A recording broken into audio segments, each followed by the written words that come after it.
Καρδιάλα.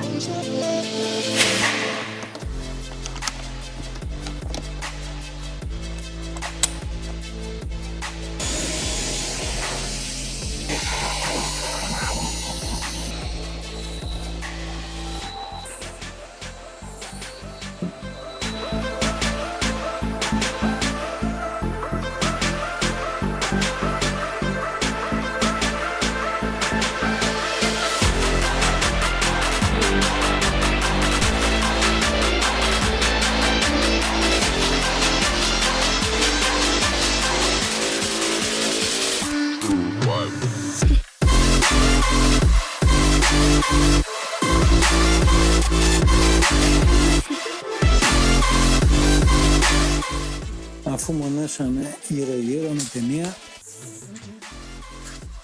πάμε να ξεκινήσουμε τη διαδικασία του τριψίματος για να τα φέρουμε σε κάποιο εδώ. Βλέπουμε πως είναι τα φανάρια, κυτρινίζουν, να τα, και θα δούμε μετά το αποτέλεσμα. Εδώ, το περάσαμε με γυαλό χαρτό ένα χεράκι για να καθαρίσει, το σκουπίσαμε και πάμε να δούμε πώς φαίνεται σε αυτό το στάδιο το επόμενο. Πώς ήτανε πριν. Πάμε να του δώσουμε άλλο λίγο ακόμη και προχωράμε. Το περάσαμε κι άλλο χέρι, έχει φύγει και η κυτρινίλα, μας έχει μείνει τώρα η θαμπάδα που κάναμε και οριζόντια και κάθετα το τρίψιμο για να δούμε διαφορά πως φαίνεται. Έτσι ήταν το φανάρι, έτσι ακριβώς. Τώρα το έχουμε τρίψει, έχει θολώσει αλλά έχει φύγει η κυτρινίλα. Τώρα λοιπόν θα το περάσουμε με πιο ψηλό γυαλόχαρτο και μετά το γυαλίσουμε για να δούμε το τελικό αποτέλεσμα.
Λοιπόν, και τώρα βλέπουμε και τη διαφορά από τη φωτεινότητα. Πώς φέγγει το ένα φως και πώς φέγγει το άλλο. Και αυτό είναι το πρόβλημα, ότι χάνουμε πολύ σε ποσότητα φωτός.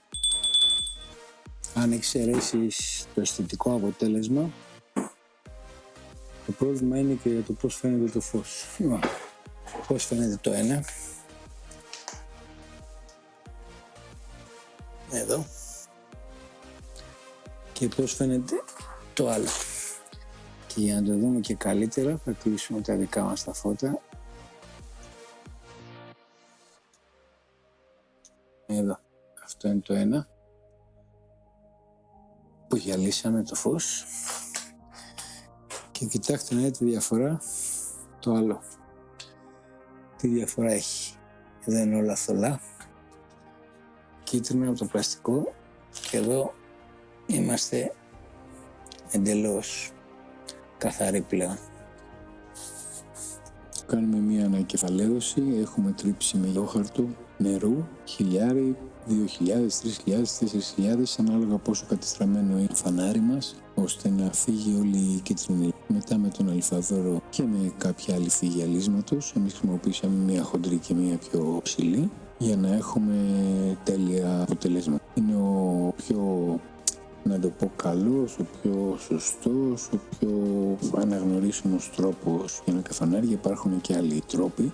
Γενικά, άμα δεν τα αφήνεις πολύ καιρό και τα τρίβεις με μια υφή, δεν χαλάνε τόσο πολύ, δεν κυτρινίζουν και κρατάνε. Μπορεί να κάνεις την ίδια διαδικασία με το χέρι, δυστυχώς θα είναι πιο κουραστική, θα παιδευτείς πάρα πολύ. Έχουμε πει τα εργαλεία βοηθάνε. Μένετε συντονισμένοι, κάντε και like αν σας άρεσε το βίντεο, ώστε να μην χάνουμε κανένα από τα επόμενα.